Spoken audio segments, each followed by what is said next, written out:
There has appeared in our time a particular class of books and articles which I sincerely and solemnly think may be called the silliest ever known among men. They are much more wild than the wildest romances of chivalry, and much more dull than the dullest religious tract. Moreover, the romances of chivalry were at least about chivalry. The religious tracts are about religion. But these things are about nothing. They are about what is called success. On every bookstall, in every magazine, you may find works telling people how to succeed. They are books showing men how to succeed in everything. They are written by men who cannot even succeed in writing books. To begin with, of course, there is no such thing as success. Or, if you like to put it so, there is nothing that is not successful. That a thing is successful merely means that it is. A millionaire is successful in being a millionaire, and a donkey in being a donkey. Any live man has succeeded in living. Any dead man may have succeeded in committing suicide. But passing over the bad logic and bad philosophy in the phrase, we may take it, as these writers do, in the ordinary sense of success in obtaining money or worldly position. These writers profess to tell the ordinary man how he may succeed in his trade or speculation. How, if he is a builder, he may succeed as a builder. How, if he is a stockbroker, he may succeed as a stockbroker. They profess to show him how, if he is a grocer, he may become a sporting yachtsman. How, if he is a 10th-rate journalist, he may become a peer. And how, if he is a German Jew, he may become an Anglo-Saxon. This is a definite and business-like proposal. And I really think that the people who buy these books, if any people do buy them, have a moral, if not a legal, right to ask for their money back. Nobody would dare to publish a book about electricity, which literally told one nothing about electricity. No one would dare to publish an article on botany, which showed that the writer did not know which end of a plant grew in the earth. Yet our modern world is full of books about success and successful people which literally contain no kind of idea and scarcely any kind of verbal sense.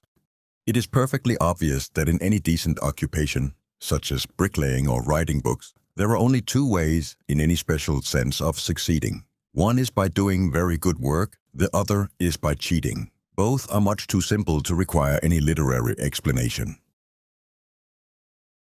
If you are in for the high jump, either jump higher than anyone else, or manage somehow to pretend that you have done so. If you want to succeed at whist, either be a good whist player or play with marked cards. You may want a book about jumping. You may want a book about whist. You may want a book about cheating at whist. But you cannot want a book about success. Especially, you cannot want a book about success, such as those which you can now find scattered by the hundred about the book market.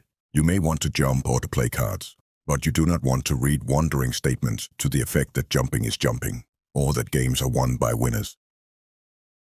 If these writers, for instance, said anything about success in jumping, it would be something like this. The jumper must have a clear aim before him.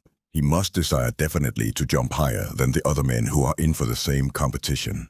He must let no feeble feelings of mercy, sneaked from the sickening little Englanders and pro-boars, prevent him from trying to do his best. He must remember that a competition in jumping is distinctly competitive, and that, as Darwin has gloriously demonstrated, the weakest go to the wall. That is the kind of thing the book would say, and very useful it would be, no doubt, if read out in a low and tense voice to a young man just about to take the high jump. Or suppose that, in the course of his intellectual rambles, the philosopher of success dropped upon our other case, that of playing cards. His bracing advice would run: in playing cards, it is very necessary to avoid the mistake, commonly made by maudlin humanitarians and free traders, of permitting your opponent to win the game. You must have grit and snap and go in to win. The days of idealism and superstition are over. We live in a time of science and hard common sense, and it has now been definitely proved that in any game where two are playing, if one does not win, the other will. It is all very stirring, of course, but I confess that if I were playing cards, I would rather have some decent little book which told me the rules of the game. Beyond the rules of the game, it is all a question either of talent or dishonesty, and I will undertake to provide either one or the other, which it is not for me to say. Turning over a popular magazine, I find a queer and amusing example. There is an article called "The Instinct That Makes People Rich." It is decorated in front with a formidable portrait of Lord Rothschild. There are many definite methods, honest and dishonest, which make people rich. The only instinct I know of which does it is that instinct which theological Christianity crudely describes as the sin of avarice. That, however, is beside the present point. I wish to quote the following exquisite paragraphs as a piece of typical advice as to how to succeed. It is so practical. It leaves so little doubt about what should be our next step. The name of Vanderbilt is synonymous with wealth gained by modern enterprise. Cornelius, the founder of the family, was the first of the great American magnates of commerce. He started as the son of a poor farmer. He ended as a millionaire 20 times over. He had the money-making instinct. He seized his opportunities, the opportunities that were given by the application of the steam engine to ocean traffic and by the birth of railway locomotion in the wealthy but undeveloped United States of America. And consequently, he amassed an immense fortune. Now, it is of course obvious that we cannot all follow exactly in the footsteps of this great railway monarch. The precise opportunities that fell to him do not occur to us. Circumstances have changed. But although this is so, still, in our own sphere and in our own circumstances, we can follow his general methods. We can seize those opportunities that are given us and give ourselves a very fair chance of attaining riches. In such strange utterances, we see quite clearly what is really at the bottom of all these articles and books. It is not mere business. It is not even mere cynicism. It is mysticism, the horrible mysticism of money. The writer of that passage did not really have the remotest notion of how Vanderbilt made his money, or of how anybody else is to make his. He does indeed conclude his remarks by advocating some scheme, but it has nothing in the world to do with Vanderbilt. He merely wished to prostrate himself before the mystery of a millionaire. For when we really worship anything, we love not only its clearness, but its obscurity. We exult in its very invisibility. Thus, for instance, when a man is in love with a woman, he takes special pleasure in the fact that a woman is unreasonable. Thus again, the very pious poet, celebrating his Creator, takes pleasure in saying that God moves in a mysterious way. Now, the writer of the paragraph which I have quoted does not seem to have had anything to do with a god, and I should not think, judging by his extreme unpracticality, that he had ever been really in love with a woman.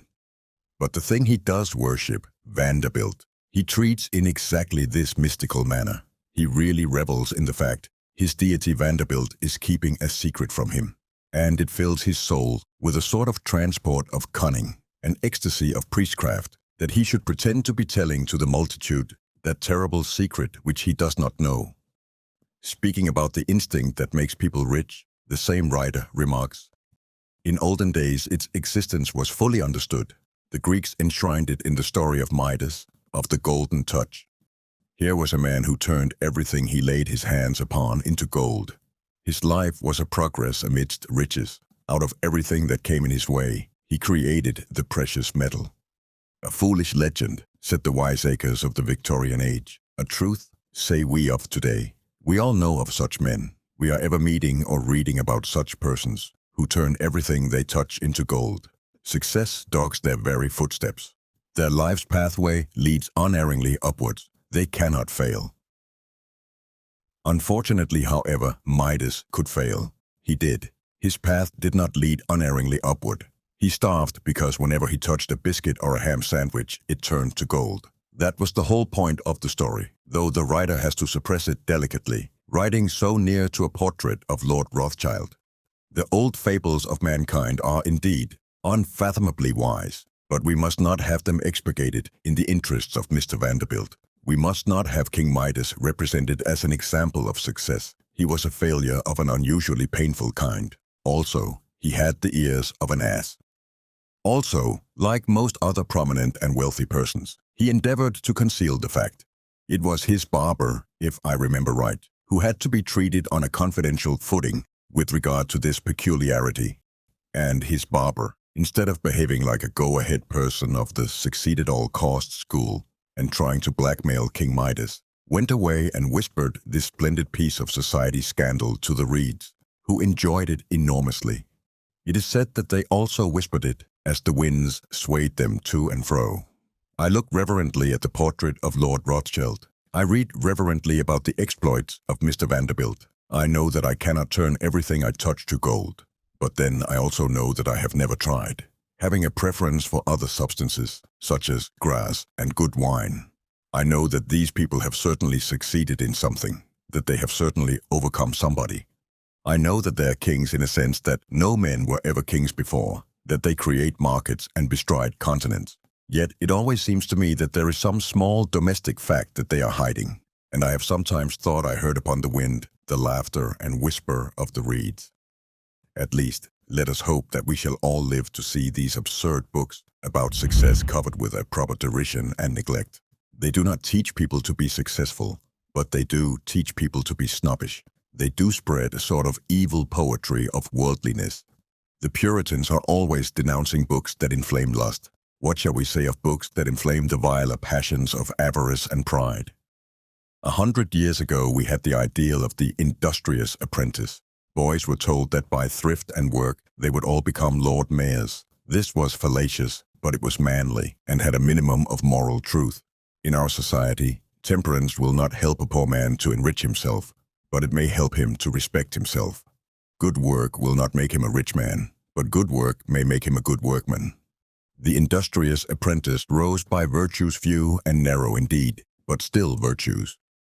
But what shall we say of the gospel preached to the new industrious apprentice? The apprentice who rises not by his virtues, but avowedly by his vices.